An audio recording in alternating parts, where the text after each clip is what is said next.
السلام عليكم ورحمة الله وبركاته. بسم الله الرحمن الرحيم. إن الحمد لله نحمده ونستعينه ونستغفره ونعوذ بالله من شرور أنفسنا وسيئات أعمالنا. من يهده الله فلا مضل له ومن يضلل فلا هادي له، وأشهد أن لا إله إلا الله وحده لا شريك له، وأشهد أن محمدًا عبده ورسوله. اللهم صل وسلم وبارك على نبينا محمد وعلى آله وصحبه ومن تبعه إلى يوم الدين. أما بعد. Alhamdulillah, started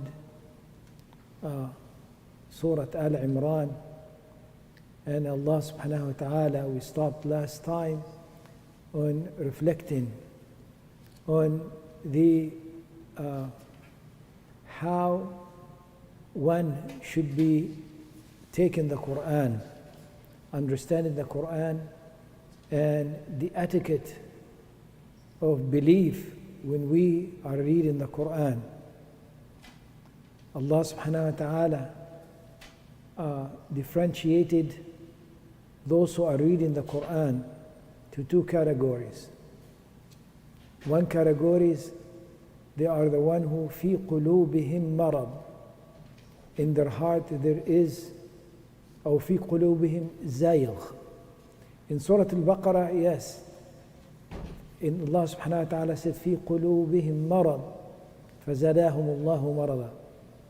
Those are kuffar.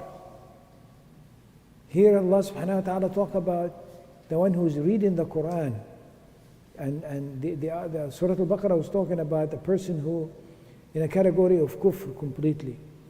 But here is Allah subhanahu wa ta'ala talking about someone who's reading the Quran and their heart has zayg. They wanna go away from the path that Allah has for them. Okay? And they want an excuse for it. Okay? And the other category is وَالرَّاسِخُونَ فِي الْعِلْمِ. Those who are anchored in knowledge. So the one with the zayg in their heart, they want to follow their own desires, whims and desires. When they look at the ayat that is mutashabihat, okay, and the ayat that is, you could take it in different ways. So they take it in the ways and twist it to the way that they wish of their desires takes them, and so forth. And the الراسخون في العلم, those who are anchored in knowledge, يقولون كل من عند ربنا آمنا به كل من عند ربنا. We believe in it, it's all from Allah. They don't want to dwell on it. That's it. Okay, so and then we finished with the dua that tells us, that we ask in Allah subhanahu wa ta'ala to make us from this category. The category that their heart does not have any zayg. رَبَّنَا لَا تُزِغْ قُلُوبَنَا. Okay? They're making dua so they will not become from those that their heart has zayg. Now Allah subhanahu wa ta'ala will give us, eventually we'll get to the confrontation now between believers and disbelievers. Okay? And Allah subhanahu wa ta'ala, again in this surah, Allah subhanahu wa ta'ala will be talking about those who followed Isa alayhi salam, versus in Surah Al-Baqarah, those who followed Musa alayhi salam. تفضل أخونا إبراهيم. أعوذ بالله من الشيطان الرجيم. بسم الله الرحمن الرحيم. إن الذين كفروا لن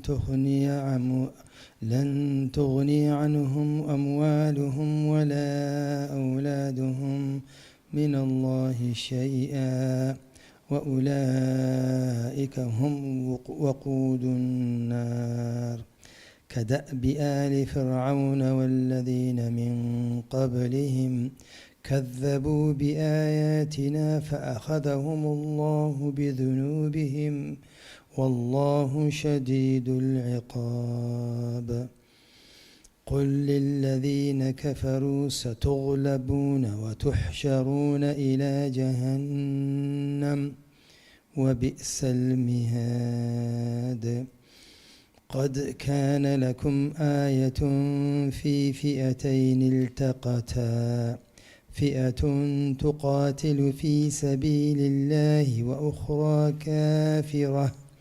وأخرى كافرة يرونهم مثليهم رأي العين والله يؤيد بنصره من يشاء إن في ذلك لعبرة لأولي الأبصار. جزاك الله خيرا. Like the behavior of the people of Fir'aun and those before them, they belied our ayah. So Allah seized them of their sins, and Allah is severe in punishment.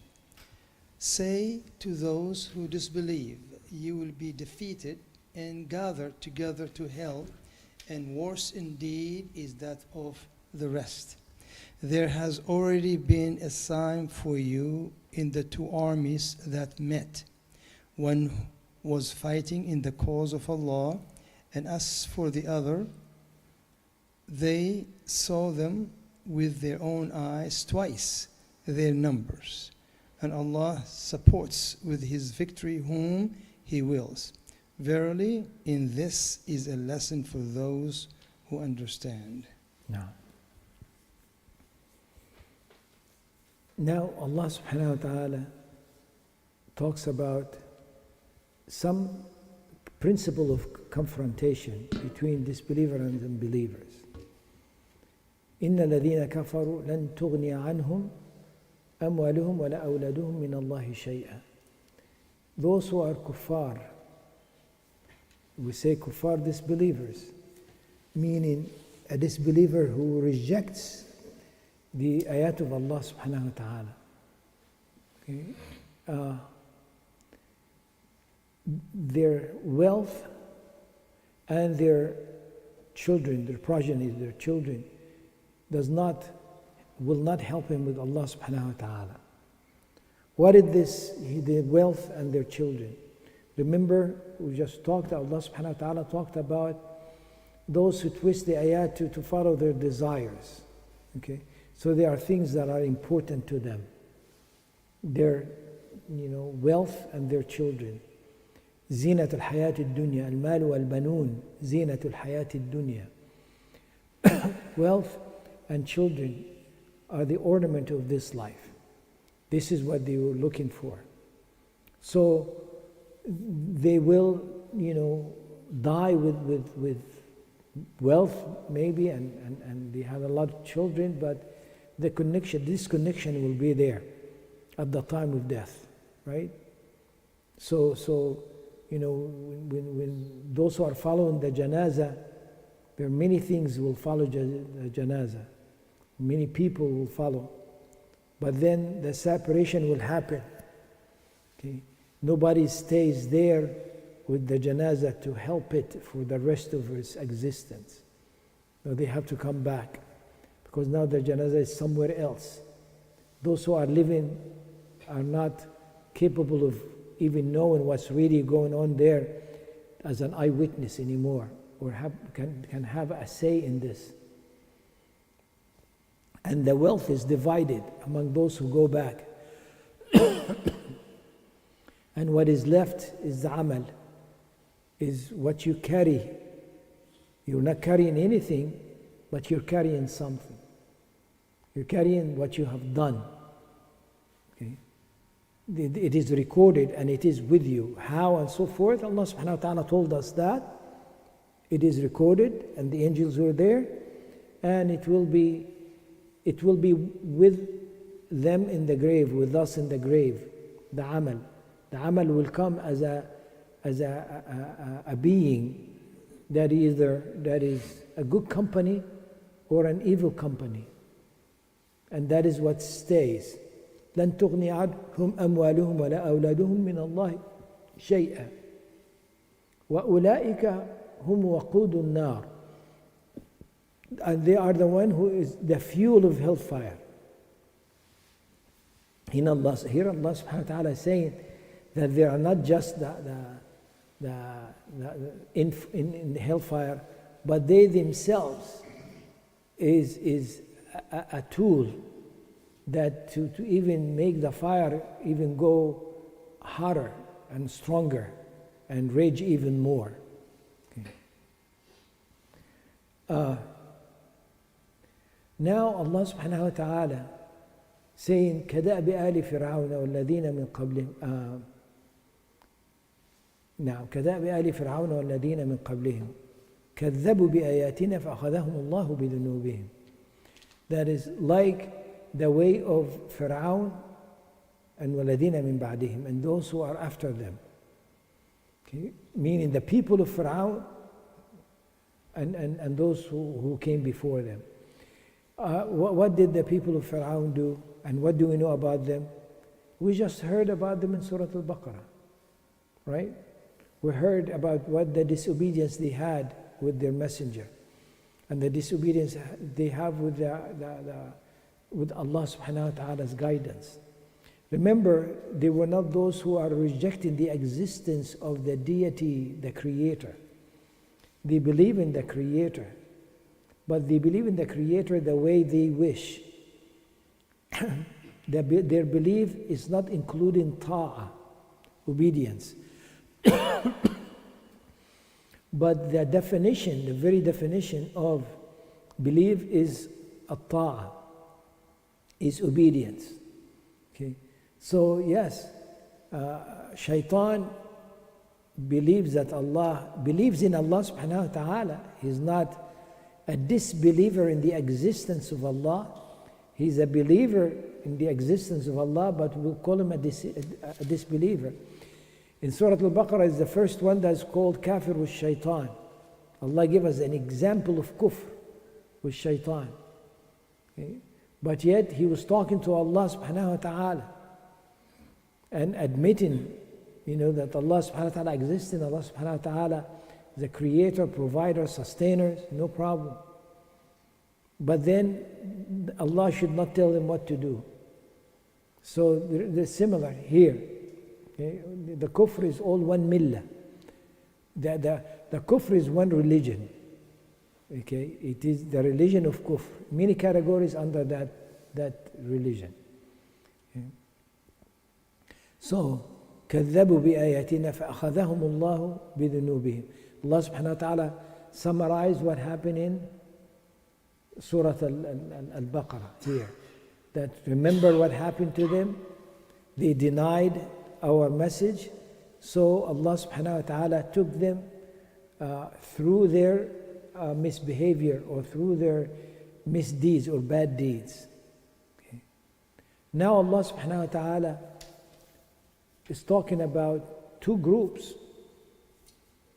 Allah subhanahu wa ta'ala does not tell us when this group, who are these groups specifically in this ayat. But it is a group of believers and a group of disbelievers. One is believers and one is disbelievers. So Allah subhanahu wa ta'ala sometimes will talk to us about a conflict between believer and disbelievers and name the instant, what happened at particular time.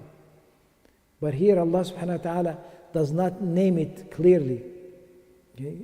It's so when Allah subhanahu wa ta'ala does that, there is, that Allah is talking about a concept. Later on, Allah subhanahu wa ta'ala will tell us some details about this. Okay? And Allah subhanahu wa ta'ala will mention Badr, for example, and say Badr. Okay? And then tell us what happened at the time of Uhud. Okay? But here Allah subhanahu wa ta'ala give us that concept that, when a disbeliever have a conflict with a believer and they are in the battlefield. Okay. Now what happened? That Allah subhanahu wa ta'ala command a command that is kawni, okay, amr kawni, or qadar that is kawni, anything about it. Meaning this is something that it is going to happen in a certain way. Okay? And through it, Allah subhanahu wa ta'ala gives us a principle that will never change. So every time you see this happening, you know the consequences is going to be this. Okay. So Allah subhanahu wa ta'ala at the time of Badr did many things. Okay, the soldier of Allah subhanahu wa ta'ala tells us about the soldiers of Allah. Soldiers of Allah that we do not know. The soldiers comes and does something to the believer different than what it does to the disbeliever. The same soldier will be helping the believer and destroying the disbelievers. So, you know, you think that you know, at the time before the battle, you should be full of energy, this and that. The companions actually fell asleep.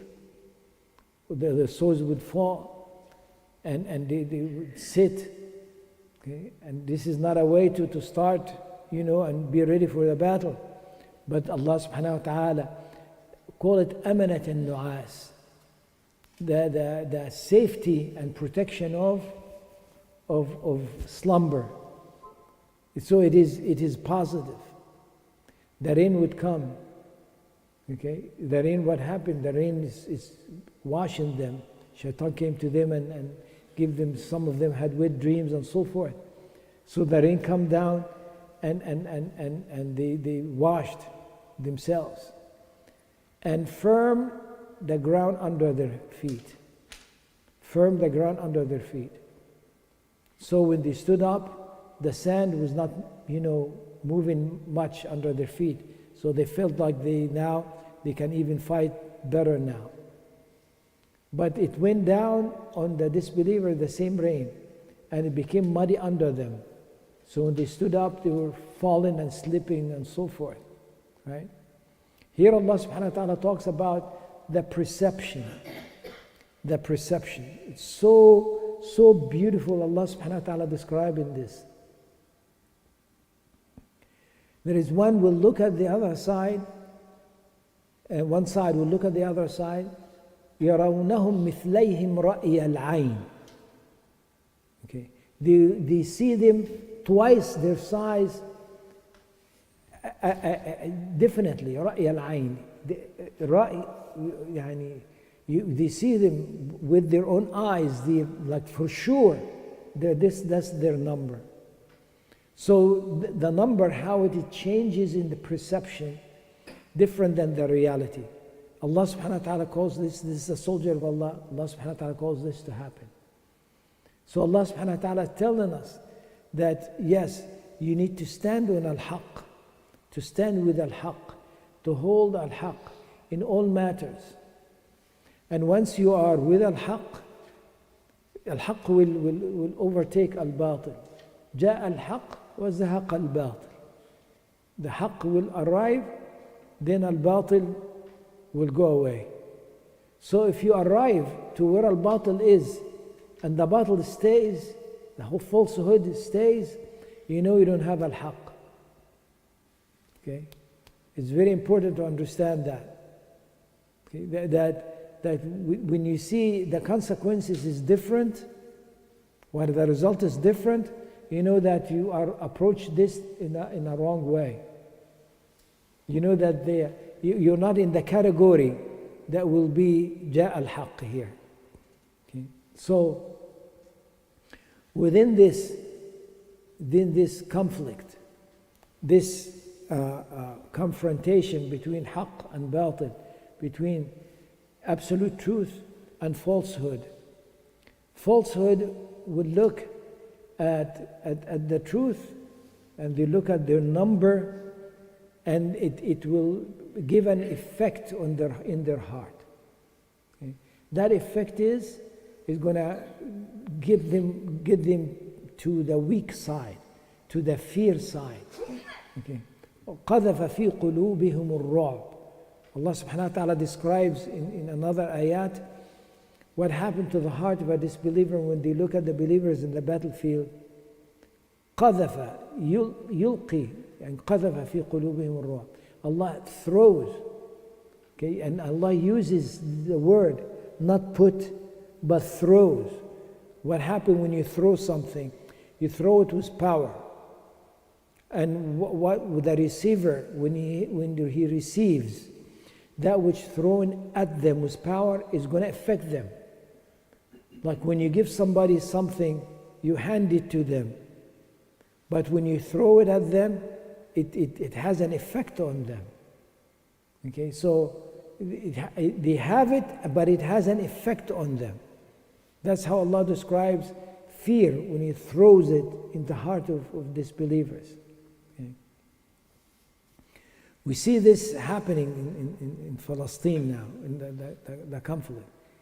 You would look and you think, what else could happen to these people, the Palestinians? Okay, what else can go worse? I mean, you have no food, no shelter, no water, disease, whatever it is you think that a human being would go through, they are going through. Okay, and they are standing strong. Okay? And their iman it shows. The whole world is seeing it. And you look at the other side, and the falling apart that they go through. Okay, we hear stories after stories. So Allah subhanahu wa ta'ala saying this is a principle. Okay. And now at the end, Allah subhanahu wa ta'ala tells us that this is a ibrah, and it's an ayah for those who are ulil absar. That is meaning they are for the one who look and study. Okay, there is you look at things on the surface, but also you look at it in the depth of it. So there is a shallow way of looking at things, and there is you look at the same thing in a way of depth. Allah subhanahu wa ta'ala is telling us, at certain ayat, Allah subhanahu wa ta'ala will give you the ayah and give you the examples and give you sometimes of what happened exactly. And then Allah subhanahu wa ta'ala tells you, look at this. This is a lesson for you. We know it is a lesson for us, right? It is a Quran. We know it is coming from Allah subhanahu wa ta'ala. But Allah subhanahu wa ta'ala wants to wake us up and give us this, like pay attention to this. Pay attention to this.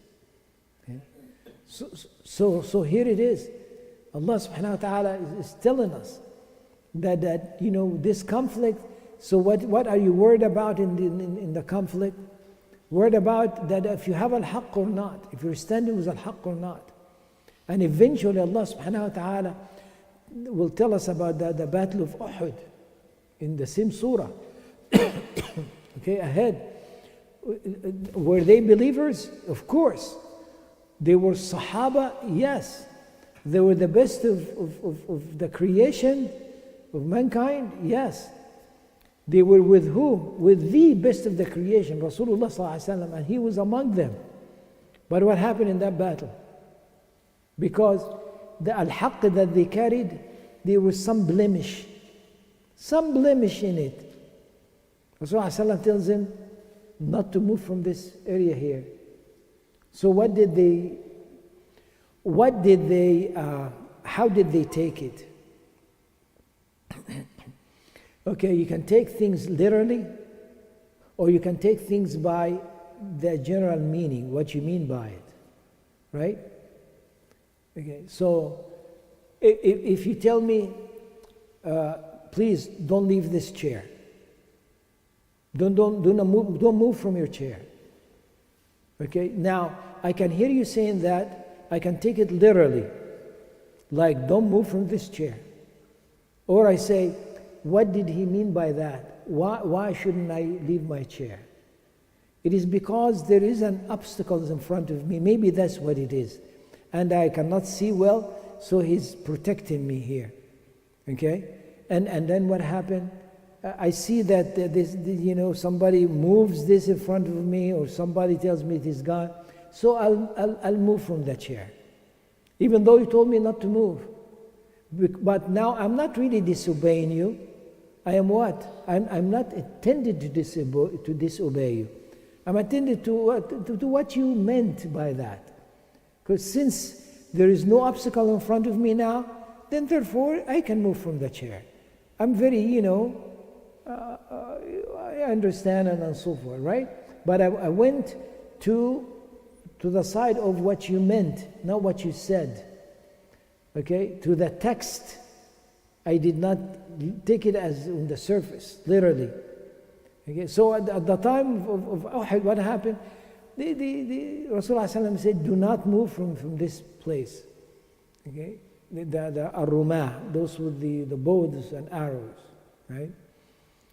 Now, what they took is what, they stood and stood. But then they thought, Rasulullah told us that to do this is meaning that, so we can win the war and be victorious and so forth. But look, we think the battle is over. We think they are running away and so forth. Okay? And we see the spoils of war here. But now actually the spoils of war is what attracted them. It was that attraction that got them to say, well, listen to what Rasulullah is saying in a meaning, not literally. Right? So they're not really, can say to themselves, we're not really disobeying. So it is not standing and say, I'm going to be against what you're saying. No. Okay? They still kind of have an excuse for this.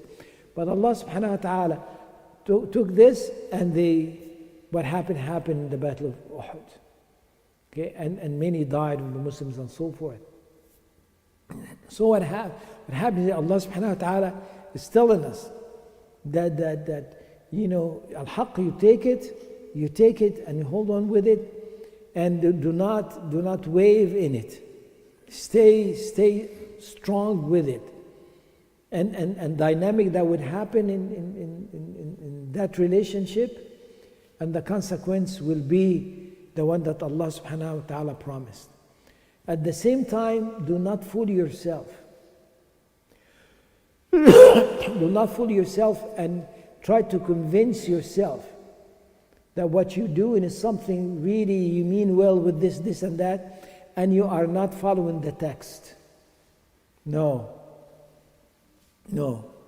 Okay? So we cannot do neither. We cannot leave the text and follow the essence of the text and leave the literal meaning of the text. Can you say, I know what that meant, and I am taking the meaning alone, and I know I'm following my desires. Okay, just like what? The one fi qulubihim zayg, right? Sickness in their heart. Okay? And at the same time, I cannot take the text literally and I leave what the text meant. Okay? And what the essence of the text. Take it just superficially like that. No, they are both are together. I cannot interpret the text, take it and say, this is something that Allah meant that with it. Neither I say I'm going to what Allah meaning here, and I'm leaving completely the direction I should go to or I should use. Okay? So hold into the way of Allah subhanahu wa ta'ala in all matters. Okay? When we are planning something as an individual, as a family, as a community, as nations, okay, we should put ourselves in this category and hold on to it. We are believers. So the disbelievers, they cut and paste things. When you ask the believer, the disbeliever, you are a disbeliever, and they say what? No, we are believers. Okay, we are believers.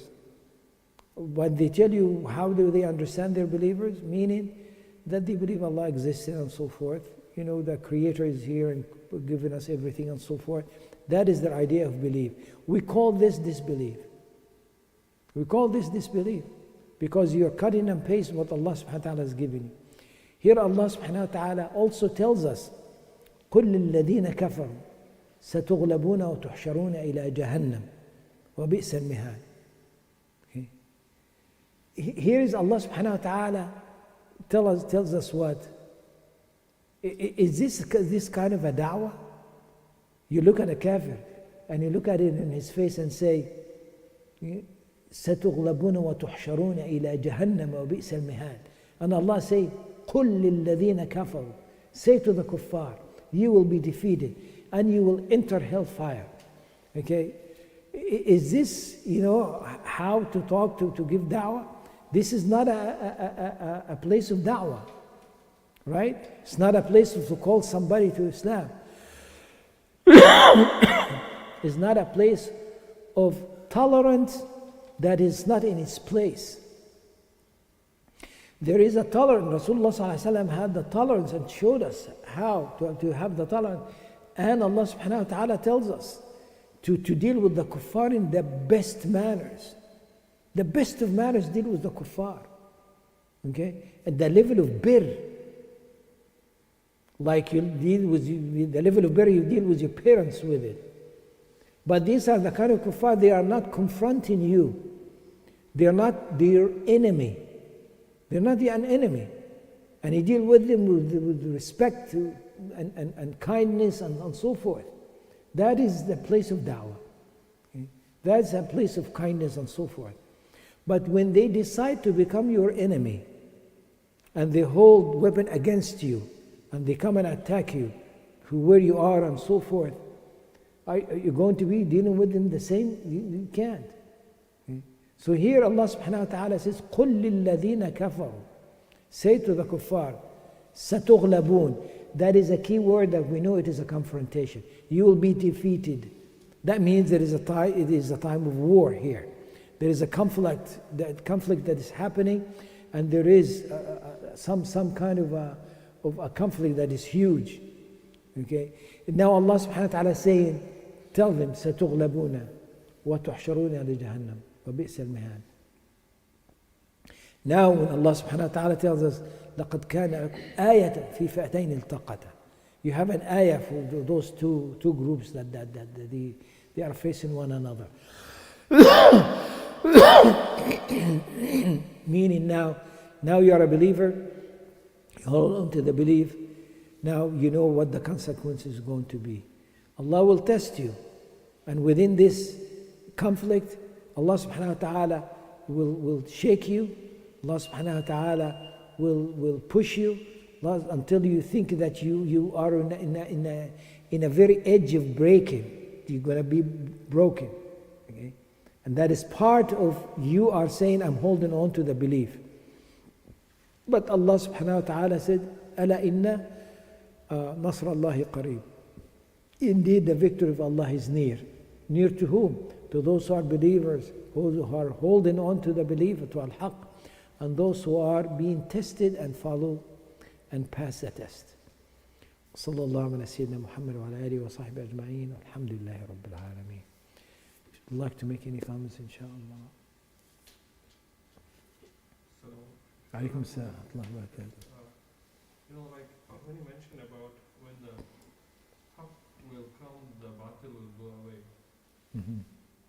And you mentioned about, like how, like people is wishy-washy about their beliefs.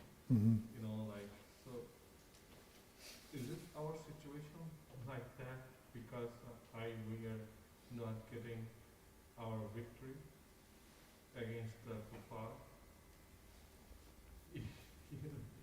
Because I see that sometimes we're shopping for fatwas and we're not looking for we know what it is, but sometimes we're trying to go away from to deal with the current situation and stuff like that. Well, Allah subhanahu wa ta'ala calls that tamhis. Tamhis. ليمحص الذين the believers الذين آمنوا ويمحق الكافرين. Okay, that Allah will put the believers to tamhis and destroys the disbeliever. What's tamhis? To put the believers in different categories as well. Right? So you cannot say, you are will be like a disbeliever, but you are in different category as believer. Okay? So yes, so as you said, shopping for fatwa, you realize that you are in difficulty because of you shopping for fatwa, right? Then if you come back and realize this and correct yourself, okay? In the battle of Uhud, Allah subhanahu wa ta'ala says, "Minkum man yuridu dunya, wa minkum man yuridu al-akhirah." Some of you looking after dunya, and some of you looking at al-akhirah.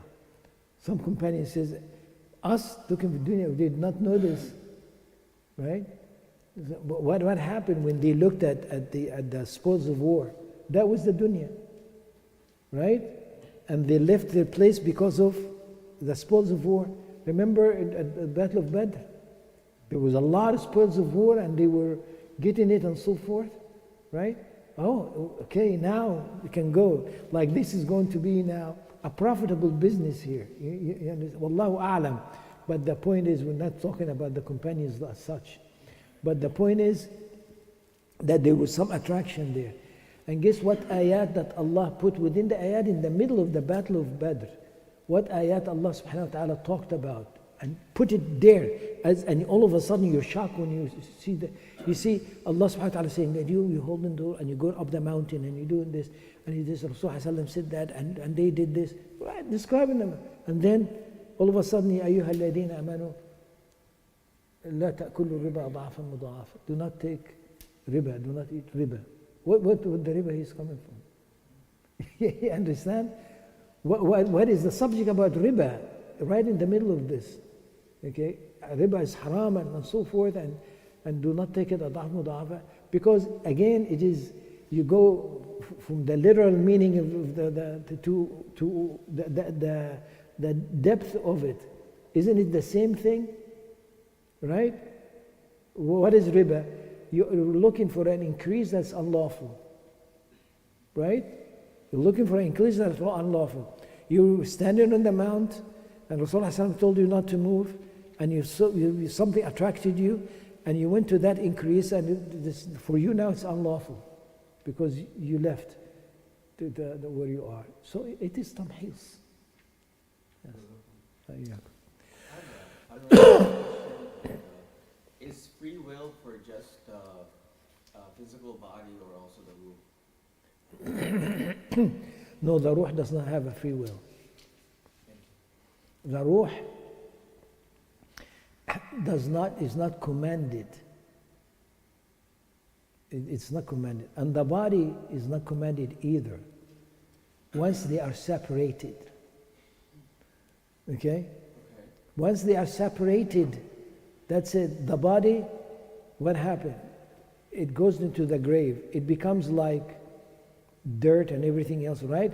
Meaning it will deteriorate, right? It will turn to dust. Does not have a choice now. And the soul is similar. Okay? It will be under the commands of Allah, and it does not have a choice anymore. Okay? But when they are together, that is where the problem starts. When you have a choice and so forth. Yes. So before we are created in the womb of our mothers, we were physical, and then the ruh came. Okay? And we became khalqan akhar. We became a different creation. Right? Now this is a nafs. Allah could say the nafs. Sometimes the word nafs is for the body and the soul like that. And sometimes Allah will use the word nafs for the body by itself and the ruh by itself and so forth. But again, when they are together, that is when they have a free will. And a free will, that is a loose word as well. It's a loose word. what is the definition of free will, right? You know, what does that mean? It means you have an opportunity and a free will to make a choice of why you're planning what you're planning.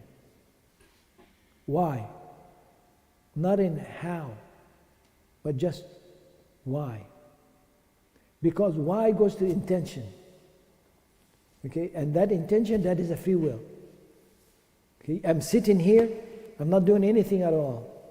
But I can have an intention that's clear. Right? I have an intention that's clear. Why am I here? Why I'm sitting here? So I can, you know, be the people will say, you know, Sheikh so and so said so and so, and this is so and so and so and so. Okay? Or what? So that is a free will. Or have an intention that it is for the sake of Allah subhanahu wa ta'ala. Okay? But now, if I bring this intention to a planning still inside, the planning is to do what, right? I'm planning to come down to do this here and sit here and I prepare for this and then come and say, this is a planning. I'm still not doing anything, but this is what I'm thinking I'm going to plan. That is still within me. But now, that free will, I want to execute it. Now I am what? I'm moving into time and space. Right? And time and space does not belong to me. Right? Another word, something can happen to me now. Okay, that prevent me from doing what I'm planning to do or to get to my intention. Right? I will not be able to reach the end of the room here. And my intention was to go there. But I can slip and fall. Okay? So at the end of the whole story is what? إِنَّمَا الْأَعْمَالُ بِالنِّيَّاتِ. A'mal is according to intention. That's it. That's it. This is what everything is going to be built on. So reality is truly Allah's true create. You can only imagine what your reality might be.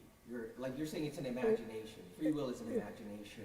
And what actually happens when observed, when the wave function collapses, that means that's what Allah wanted to happen. Which is Yes. Yes. in the physical world. Yes. So this is the qadr of Allah in everything. But then Allah subhanahu wa ta'ala left something to your heart. And that is how beautiful about human being. Right? Is that relationship. Angels do not have that.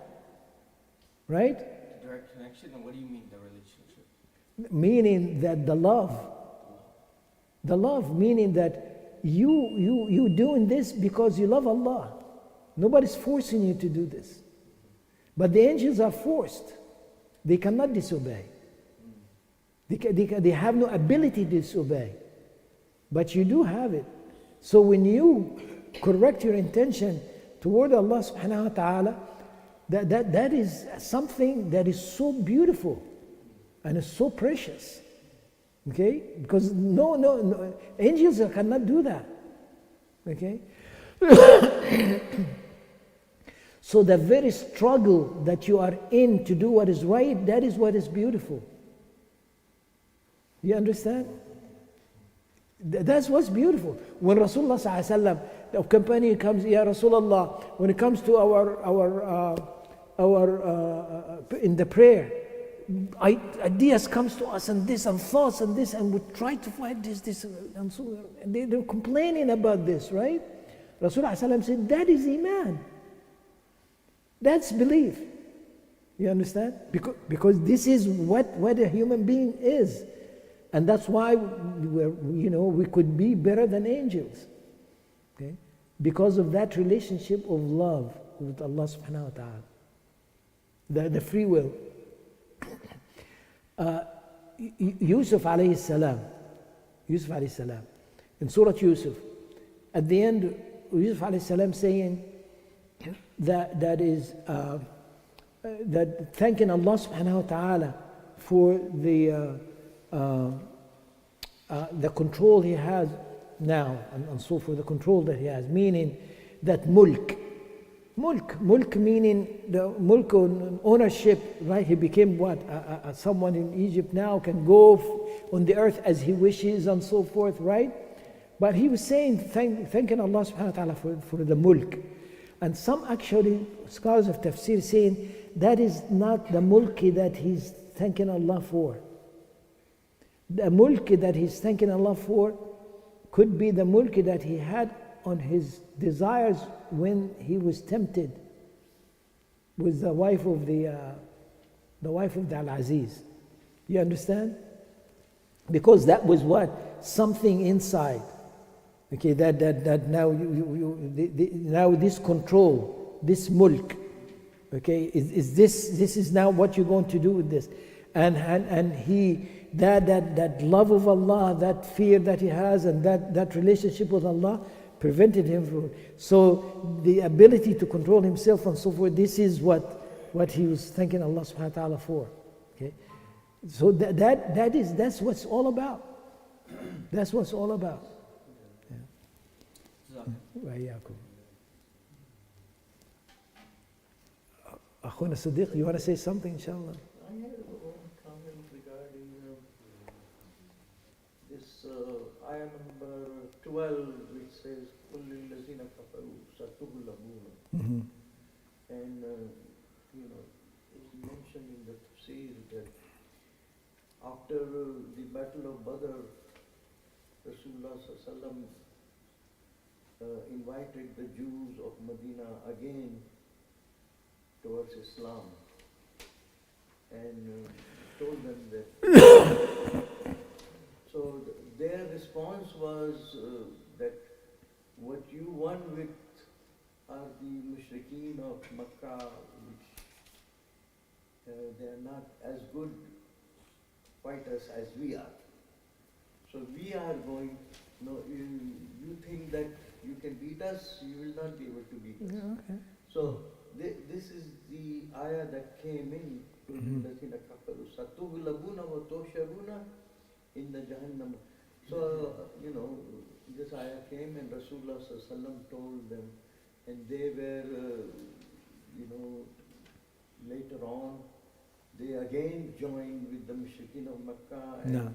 they, Rasulullah sallallahu alaihi wasallam fought with one of the tribe, killed all of the men, and the other ones they were, sent out of the Medina. They were, Banu Qurayza. yeah. Mhm. So, and they were the people, the Christians that came also, of Najran, they were also supposed to pay the jizya. So this ayah, it explains everything. Said that Rasulullah sallallahu alaihi wasallam, Allah subhanahu wa ta'ala is going to make Yes. him, Yes. rule all the people. And Mhm. but now, what I'm saying is that aren't they taking revenge, sort of, the people in Israel, to the Muslims, what they had done? Rasulullah sallallahu alaihi wasallam. It appears like that. Because they want to kill, each and everyone and all that. Like Rasulullah sallallahu alaihi wasallam had, killed everyone of one of the tribes. Allah subhanahu wa ta'ala's decree was that. And remember, when we're talking about this, we're talking about a judgment, a court of judgment. Okay? Remember Rasulullah sallam in that case, they betrayed Rasulullah sallallahu alaihi wasallam, and they betrayed okay. So there was a crime that is clear, right? A crime that was clear. Everybody agrees, and they did not deny that. They did not deny that they committed a crime. Okay? Then Rasulullah ﷺ says, then you have to go through a judgment. They say, yes, but we don't want you to be the judge. Rasulullah ﷺ said, who do you want the judge to be? They said, Sa'd ibn Mu'adh. Then Allah, Rasulullah said, where is Sa'd? Go get him. Okay? And Sa'd came. You understand? You should look at it this way. It was a judgment in the court where the criminal was there and say, I committed the crime. And now the one who's supposed to do the judgment, they said, no, not you, a messenger of Allah. And he goes, okay, not me. Well, who do you want? And give them exact. And then he made the judgment. And then Rasulullah ﷺ said, this is a judgment that Allah made from his throne. Okay? So we should look at it that way. Okay? Because it is the truth. This is what happens. Okay? Yeah, that's the truth. But what they are doing now in Israel, Well, the Palestinians, yeah, but this is a whole issue what's happening now. It is, you know, it's an ideology that came, you know, and that ideology that came from a non-Jew. Okay, it came from a non-Jew. That is the concept of Zionism. So you're mixing between Zionism and Judaism, right? There's something there that is, you know, component that's different. but they're quoting from the Bible also. Well, the kuffar quotes from everywhere. In Surah Al-Isra, it mentions that they will have power on this earth twice. And I know in the past, prior to this, most of our scholars believe that those events had already come to pass. I wanted to see if you had a different interpretation. Me, and this is scholar, and then me, are you kidding? Astaghfirullah. I hope you're laughing. Yeah. No, let's say many scholars, they have opinions, different opinions. And was a latest scholar that he has an opinion of very unique about this, okay? When he's saying that, and remember in Arabic when you say, when there is or in English even, a pronoun, okay, they, okay? They is, and when you, right? So who are they? So here is the Israelites and the believers, right? They are. So Allah subhanahu wa ta'ala through this ayat keep going back and forth. And you can actually take, you know, you can take it into Allah's talking to them or talking to us. It could be either one, okay?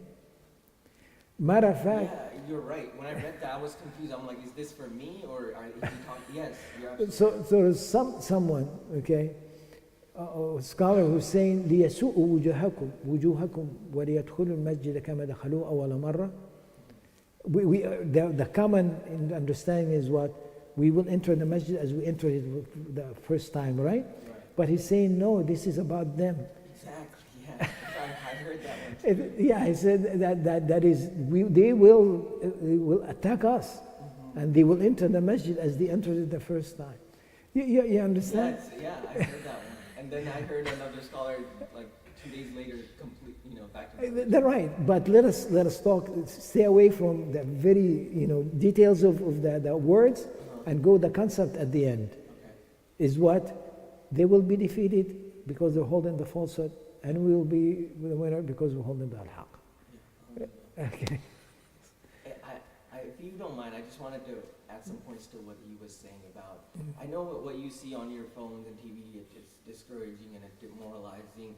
But going back to that point, they will have power on this earth twice. Yes. Assume it had already passed. Do you see them as a powerful nation, meaning Israelites who are, are supposed to be quote unquote Jewish? That is not what's happening. They're not in power today. How Zionism came about was a collaboration between Christians and Nazis. They came together to figure out how to get Jews out of Israel, and then they looked at different countries, but they chose Palestine because it worked out with the theology. Right. And That's why you have what you have today. It is not, majority of Orthodox Jews are not for it. Most human beings with a heart sees that. And Christians as well. Huh? And Christians as well. Christians, most of them are not. But Right. the biggest donors, the biggest advocates of this genocide are these evangelicals, Yes. the Christians, Mhm. and the Christian Zionists. Mhm. The tiniest portion of this entire Mhm. genocide that you see Mhm. is our brothers and Mhm. sisters in like that follow original Judaism, the Orthodox, and our brothers and sisters that follow, Mhm. Prophet Isa. So Yeah. it's hard to see it. It's hard to watch it, and it makes us think like. Was we're it- getting wasn't- revenge on it, wasn't but that- they're destroying themselves Yes, in this yes, process. yes. Wasn't this similar to what Rasulullah ﷺ was going through, the companions? Exactly. Yeah. Yeah. Yeah. And the result is going to be the same. Yes, sir. Yes. Alhamdulillah. Give me your name. What's your name? Maharaj. Huh? Maharaj. Maraj. Yes. Nice to meet you, Maraj. Can I tell you something? I had a son